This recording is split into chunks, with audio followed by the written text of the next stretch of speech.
Hot news today. US, China hold high-level trade talks with rare earths in focus.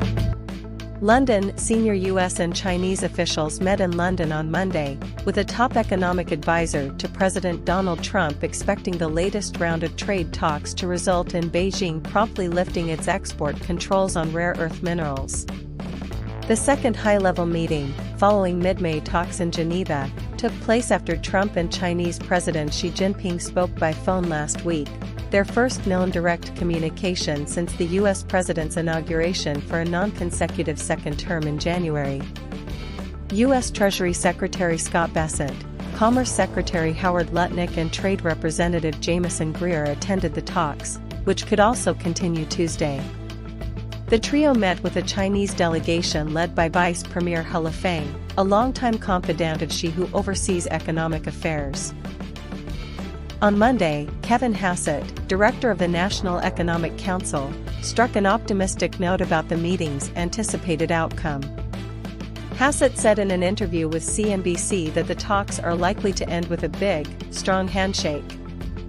"Our expectation is that after the handshake, then immediately, any export controls from the US will be eased, and the rare earths will be released in volume, and then we can go back to negotiating smaller matters," he said.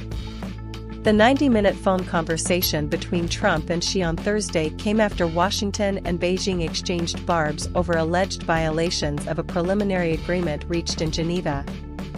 Under the deal, the two countries established a 90-day truce in their trade war and committed to stepping back from their respective triple-digit tariff rates.